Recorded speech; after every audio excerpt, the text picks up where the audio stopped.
a company on a mission to end nutrition-related diseases in communities of color.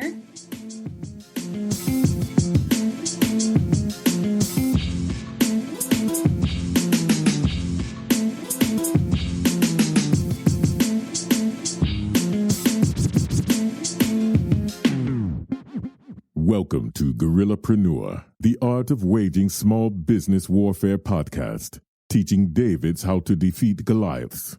Now here's your host, Mark Anthony Peterson. Welcome back to the podcast for entrepreneurs, startups, and business mavericks. If you're not a maverick, you don't have to go home, but you got to get up out of this podcast. In this podcast, we teach entrepreneurs how to defeat the corporate giant. Just like in the story of David and Goliath, David defeated a much taller and stronger Goliath, not by fighting the giant in hand-to-hand combat, but by using technology. A slingshot. The slingshot allowed the smaller David to attack from a distance that minimized the advantages that Goliath had over the smaller David. My name is Mark Anthony Peterson. I'm a serial entrepreneur, a futurist, and the managing executive at Serial Consulting, a leading small business strategy and technology consulting firm. I am also the author of the book Gorillapreneur, Small Business Strategy for Davids Wanting to Defeat Goliaths, which is available on Amazon, Barnes & Noble, and iTunes. This podcast is brought to you by Serial Consulting. An idea can launch a business, a strategy can take it global. Gorillapreneurs, we have a wonderful podcast episode for you today. We have Lola-Ojabowale. She's a Dartmouth alum. She's also the founder and CEO of Refolo, an Atlanta-based startup that's focusing in the food tech space, and she's bringing us all sorts of plant-based solutions. It was a fun interview, and I think you're going to enjoy it. Before we jump into that interview, I want to tell you about my startup, Zizkit. Zizkit is a shopping platform where grocery stores bid to fulfill your shopping list. Why are you doing all the work? Let the grocery stores bid to fulfill your list and have it delivered to you. I need your help, though. I need to do more customer discovery. Please go to my website, zizkit.shop. That's ZISCUIT.shop, and take my survey. I would greatly appreciate it. And now, my interview with Lola-Ojabowale.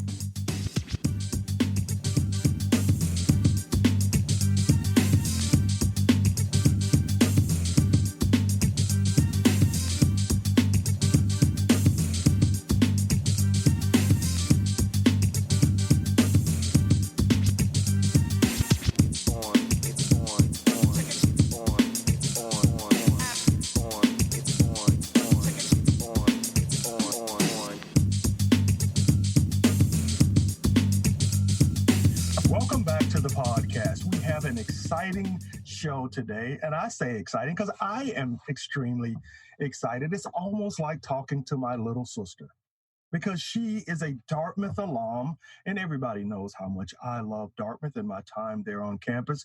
And we have an entrepreneur. I grew up with one of my very first startups being on the Dartmouth campus, so I'm so excited to be talking to someone who is going to change the face of her perspective industry on the podcast. And I am talking about Lola-Ojabowale, who is a DC native that found her way to Atlanta after spending time on Dartmouth's campus. But before we jump in and talk about her business, which is fascinating, business is called Refolo, I'm going to have her tell a little bit about herself. Lola, tell us about your background. And you know I want to hear the story of how you ended up at Dartmouth. And then what inspired you to be an entrepreneur? Oh, yes, definitely would love to jump in. Thank you for the introduction. But like, as you mentioned, grew up in Washington, D.C. Both of my parents are entrepreneurial. So like they both had their own businesses and real estate. And like growing up, I was just really drawn to like math, science, and technology. And so that's how I spent the majority of my time in high school, kind of like nerding out with other folks. And I got introduced to Dartmouth through a summer program. where I got to visit, see the campus, and it was just like a short like program, but really just loved the space and really loved the interdisciplinary nature of all of the the education and majors that they offered. And so I was like an early decision person. So I applied, ended up at Dartmouth, and at Dartmouth kind of forged my own path. So I made my own major. It mixed math, engineering, and economics together. But in school, my like most favorite classes were in the engineering sciences department, especially like the product development classes that I took. My like senior capstone was a class called Engine 75, where we had to like prototype and make things from like inception to like actual like building a product and trying to test with potential users. I ended up making like a comb, like a special comb that worked for really kinky curly hair. So it was like specific to me, but really loved the process of like iterating and having like a really early idea and seeing it go from complete zero to something that existed in the world. And so that sort of experience of building really stuck with me. And following college, went on to actually do something totally different, worked with a B2B e-commerce company and called McMastercar. And working there, I like did a whole bunch of different things, managing operations all the way from like distribution operations to sales operations.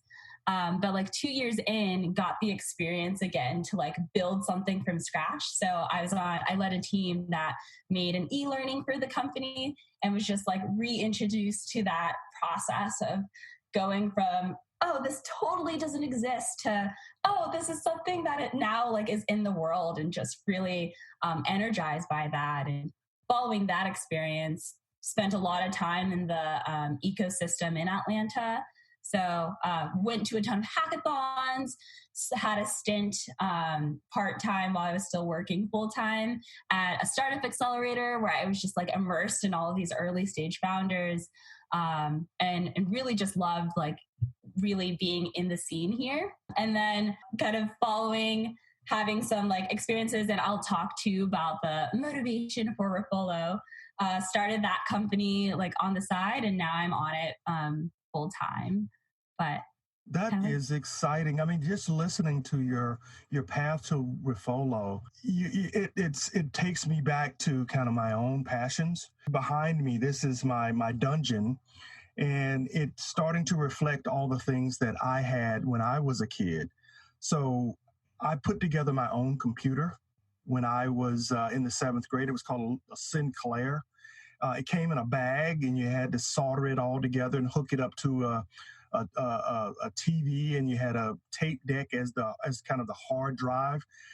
I mean, I really nerded out over things like that.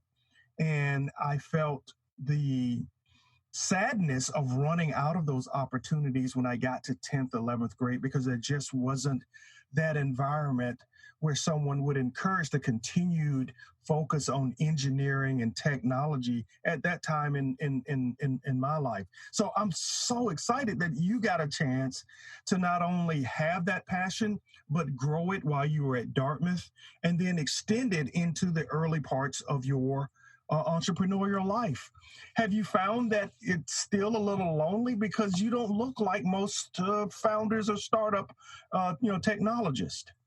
Oh yeah, that's a great question, and part of the reason why I'm so thankful to be in the like community in Atlanta is I think we just have like a really great community of tech startup founders, technologists, technology people who do come from like underrepresented backgrounds.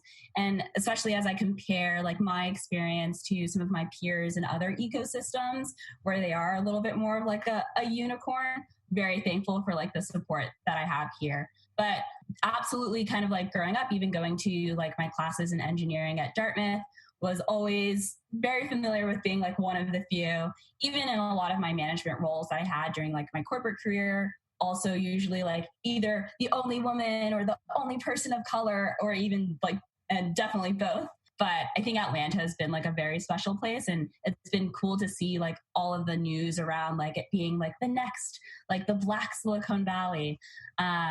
And just like how we do have really great examples of very successful entrepreneurs here, and even just like really great incubators and hubs to cultivate that talent. So let's dig into your business, Refolo. What is it and what inspired you to launch it? Yes. So Refolo is a company on a mission to end nutrition-related diseases in communities of color. And the technology, it's a web-based app, very similar in sort of like the stack to like companies like PlateJoy and eMeals, that makes plant-based eating really, really easy. And for some of the inspiration actually goes all the way back to 2017. So end of 2017, my dad was diagnosed with cancer. And following his diagnosis came like a whole host of sensitivities to some of the like foods and recipes that he loved to eat. They would actually start to cause him physical pain. So he found some relief in like a diet, like really focused on whole foods, vegetables, fruits. And so he, along with myself, actually like went on a journey to transition to try to eat better. But one thing that we really struggled with were finding options that were like relevant to what he had been eating, like both like culturally relevant and kind of like familiar to the cuisine. And then also, being able to figure out how to plug and play with some of the recipes, given some of the sensitivities that he has. So like he doesn't do really well with soy. And so even though, yes, like having like a diet like rich in vegetables was really great for him, sometimes finding those recipes that would actually work for him was a bit of a struggle. So that led you to see that there's an opportunity to help create custom recipes, plant-based recipes for people that may have different dietary requirements. Absolutely. Yeah, like that's exactly like the nail on the head. So it's like a combination of like seeing like his struggle, and then also with me and like my diet before transitioning, being really overwhelmed with a lot of the options, and really wanting an experience that was both like, culturally relevant, easy to navigate, that took all of the sort of like guesswork and recipe hunting and doing the manual meal planning out for myself. So you're starting to hit this probably right at about the right time, because we see even the fast food chains now embracing plant-based options. The Impossible Whopper, that's a plant-based option to the Whopper sandwich, where they say there's no difference in taste and texture to eating meat. So are you providing these sorts of custom dietary options that are meat replacements in some cases, that are giving you the same textures and taste? Or are you giving people just a plant-based option for nutritional value? And that is a lovely question.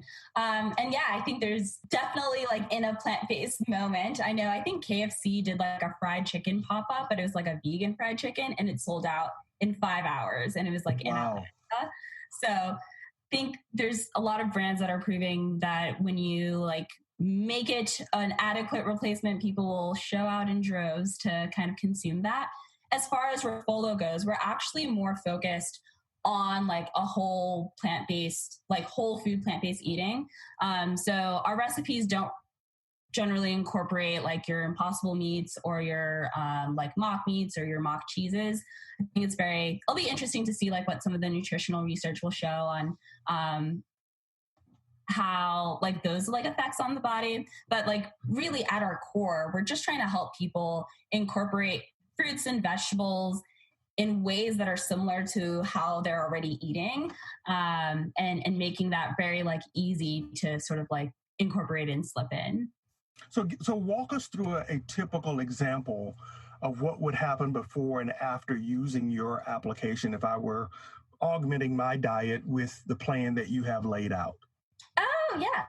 Great question. So say like, you really, really wanted to like eat like a pulled pork sandwich, but you're trying to lay off, not have so much pork. Refolo would be the kind of place where You could find like a recipe that actually incorporates oyster mushrooms, which if you like tear, like we'll show you the sort of like techniques of how you can prepare oyster mushrooms so they actually mimic the texture of like shredded pulled pork.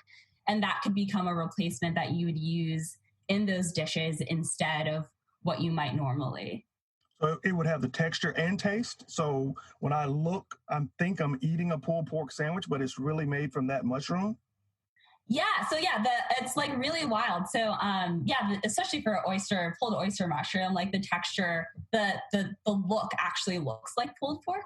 And then like with the right like seasoning combinations, you can make it taste good as well. So you can literally have a before and after a pulled pork sandwich that's going to have high in sugar, probably high in cholesterol and a lot of other bad things versus this good option that's tons healthier for you, but still has the same taste. You're migrating people to a healthier path that they can actually measure. Oh yeah, exactly. And we're really focused on kind of like replacing those really familiar recipes with options that, just have another one thing that we have on this site that a lot of people have been using is our like date-based barbecue sauce. Because general barbecue sauce can have a lot of like processed sugars and things.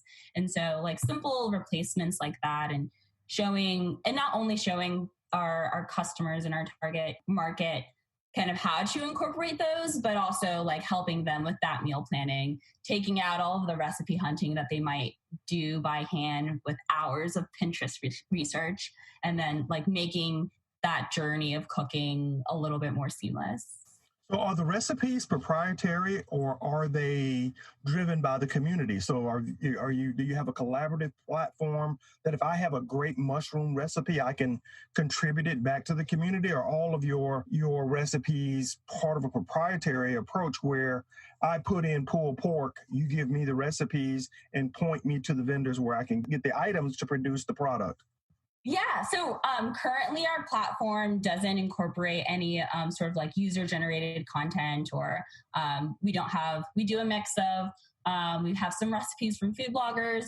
We also have our own database of like translations. And so we have a database of plant-based substitutes. And so when we get like a traditional recipe, we can like plug those in. We have those properties and start to make like recommendations like, oh, like this is the thing that you might want to plug in that's like whole food plant-based.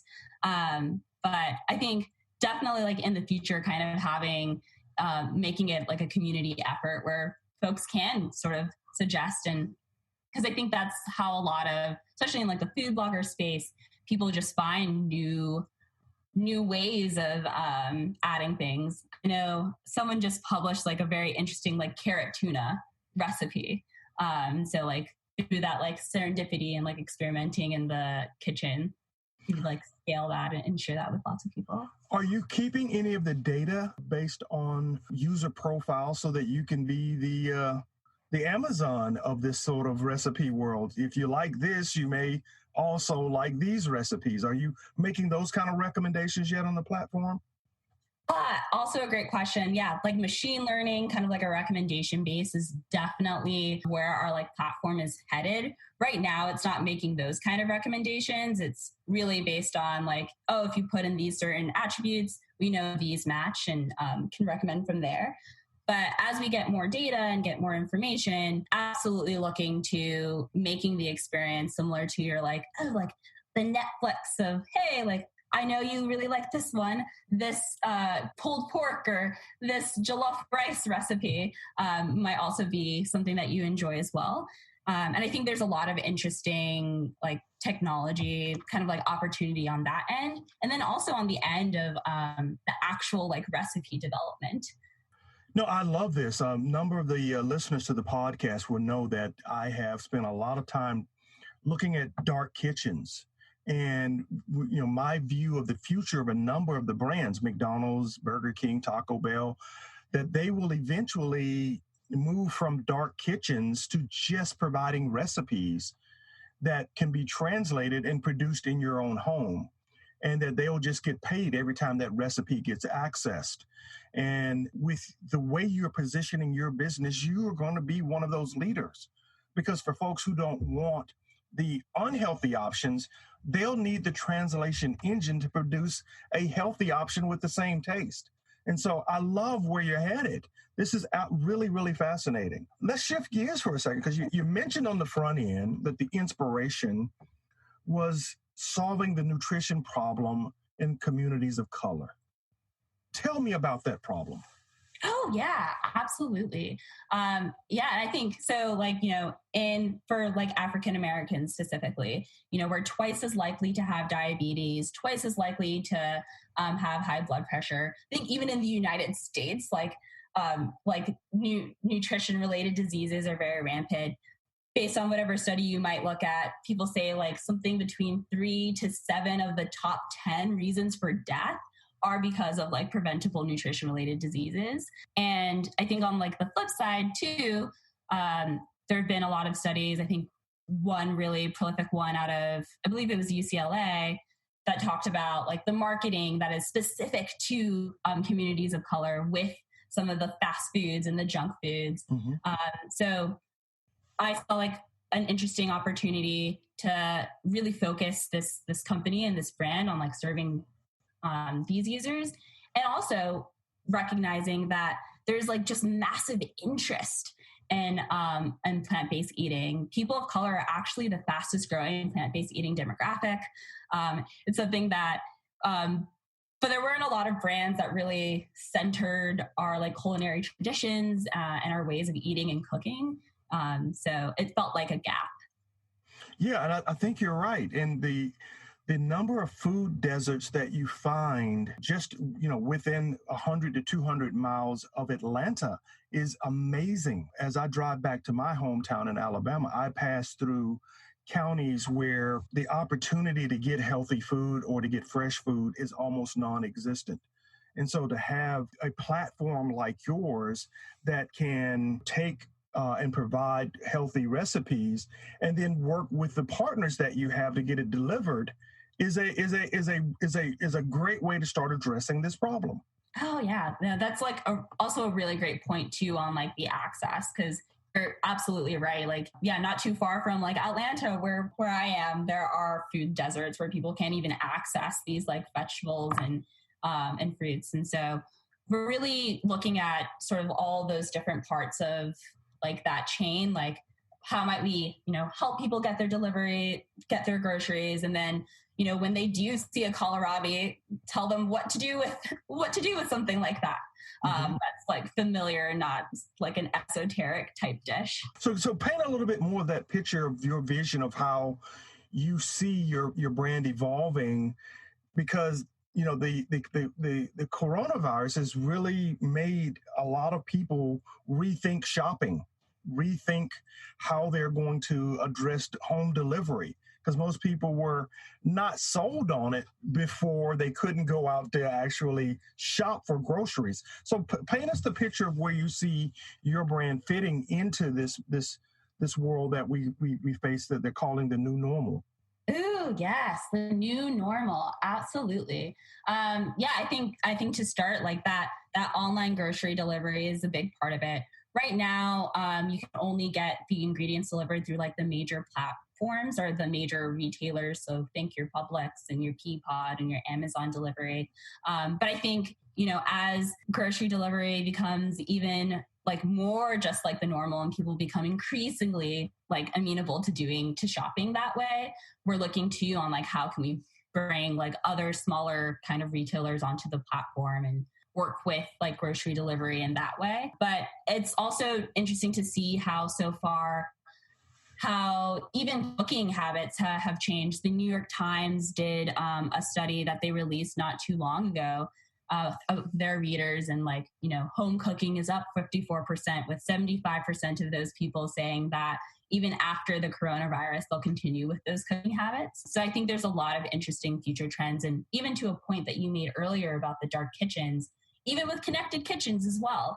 When connected kitchen or cooking, like automated kitchen technology becomes so ubiquitous and so affordable that maybe our stoves make our meals for us, then maybe it's not that interesting to go to a restaurant to get takeout if you know you just need the right kind of recipe to make that happen. Exactly. If your stove can download the appropriate recipe and prepare it, assuming it has the sensitivity and functionality to prepare it just like that chef, then you get restaurant quality in your home. And that's what I'm saying. That's what I love about what you're doing, because that database of recipes becomes the new currency in a world where that connectivity comes online. And if we have another pandemic, we're going to move closer to that reality faster than we think. Mm-hmm. Yeah. No, it's definitely very real. So I think, it's just like the future of food, the future of eating, very interesting trends there. And So how are you preparing to protect your golden goose? Because you're building it. And I'm sure when the partners that you work with see that you are defining a market that hadn't yet crystallized on the radar scope of some of these bigger brands, how are you going to protect that?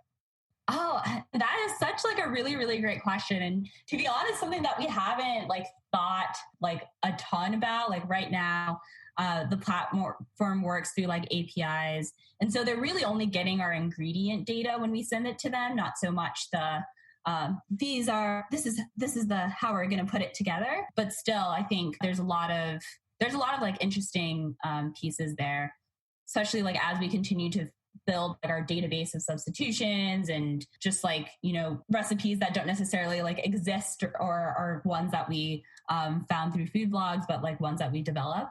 How do we keep that sort of locked down is a really how do we secure that data is a really great question. Right. As well as the demand data for those different recipes, because, as you said, there are segments that are emerging, African Americans, around plant-based eating. And then within that, there are going to be subsets of different dishes that group will prefer.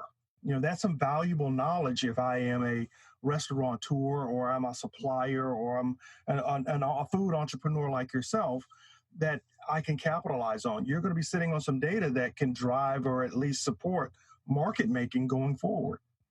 Mm-hmm. Yeah. And that's a really great point too. And something that we've thought about right now, okay, refolo needs people in the kitchen, but as we do grow and as we do learn from how people are on the platform, are there prepared food combinations that do make sense to just sell in a grocery store?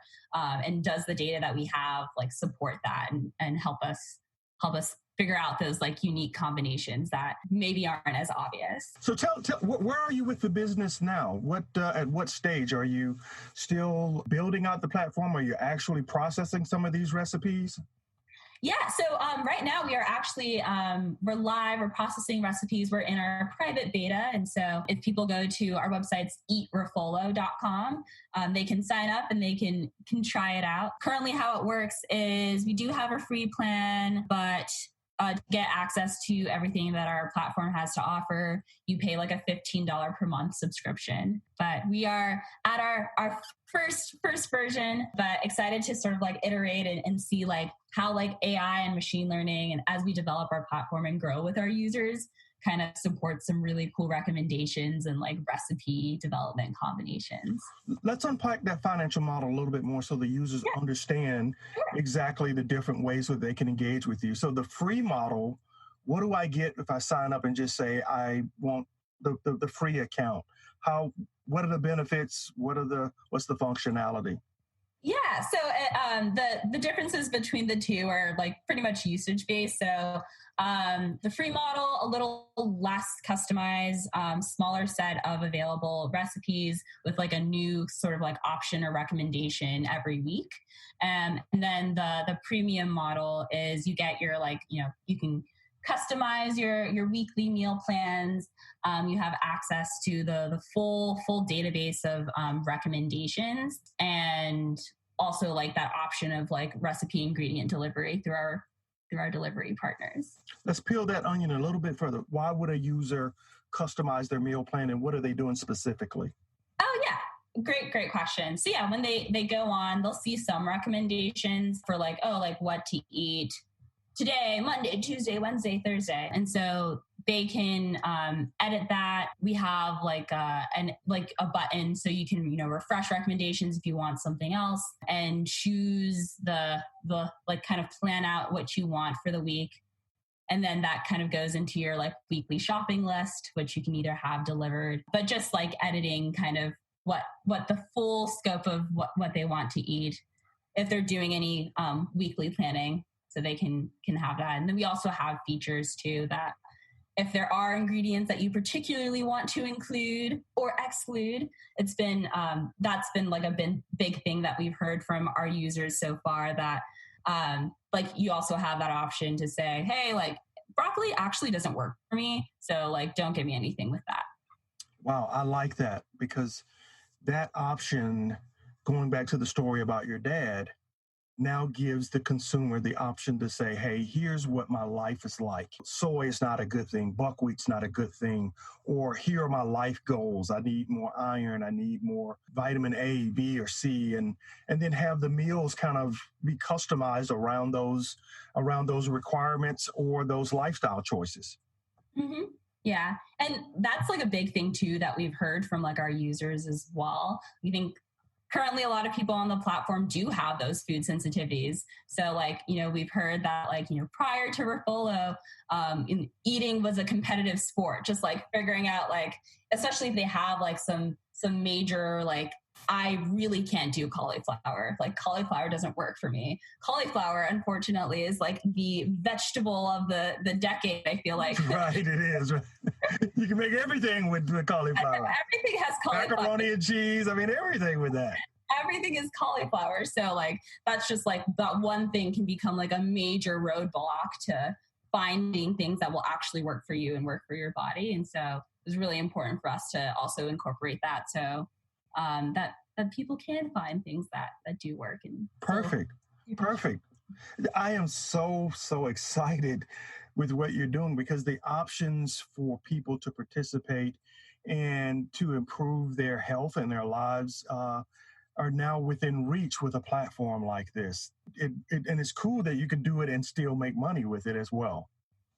Yeah, definitely some of the really excited, happy to be working on it. And I think it's just like such an interesting problem space. And so I'm like excited for how like food tech develops. I'm excited for the future. I think there's some really cool things that are on the horizon. Okay, so let's tell the audience again how they can find you if they want to continue to follow your personal journey, and then how they can also connect with your brand Refolo and sign up for this private beta and follow the growth of this company. Absolutely. So if you want to find me, I have a personal website. It's www.lola-ojabowale.com. So first name, last name. I do some blog writing on there, especially with my associated Medium account. And if you are interested in learning more about Refolo, it's www.eatrefolo.com. So if you just want to stay in the loop, we have a newsletter. And so you can certainly sign up for our newsletter. And then you can also try out the platform. We'd love to hear from any folks. That is exciting. So thank you so much for agreeing to be on the podcast. I've learned a lot about what you're doing, about the company, and what I think the future of food tech's going to look like. I think you're going to be in the middle of it, pushing the boundaries of everything that we understand about food tech today. Thank you for being on the podcast. Thank you for having me. I want to thank Lola-Ojabowale for coming on the podcast. Please check the show notes. Follow Refolo and follow Lola, because she is going to disrupt the food tech space. If you like Gorillapreneur, you may like some of my other podcasts. Gigging, everything in the sharing economy. If you want news, views, and predictions about the sharing and gig and circular loop economies from market makers, market experts, and founders of gig and sharing and circular loop economy companies, that's the podcast for you. Or if you're a corporate exec not ready to stick your toe in the entrepreneurial pool, but you have your eye on the corner office, Career Coaching X's and O's may be the podcast for you. Make sure you like and follow us on Facebook, Instagram, and Twitter at Gorillapreneur. Let's keep the conversation going, and please look out for our new merchandise. The Gorillapreneur Disrupt or Die hats and t-shirts are going to be coming out in the next week, and you want to get your hands on one of them. They are really sharp, and I can't wait to sport mine around town. I want everybody to know that Gorillapreneurs disrupt or die trying. Guys, Scott Sullivan said it best in episode 7. Be a mace, sharpen those spikes, and if you're not breaking something, your company might be the next thing that gets broken. Thank you for listening to the Gorillapreneur, the Art of Waging Small Business Warfare podcast. If you enjoyed this podcast, you may also enjoy the book Gorillapreneur, Small Business Strategy for Davids Wanting to Defeat Goliaths, available on Amazon, Barnes & Noble, and iTunes. Follow Mark Peterson on Facebook, Instagram, and Twitter at Gorillapreneur. Now I want to close with a quote from the great Chinese military strategist Sun Tzu. Victorious warriors win first and then go to war, while defeated warriors go to war first, then seek to win. Keep fighting, Gorillapreneurs.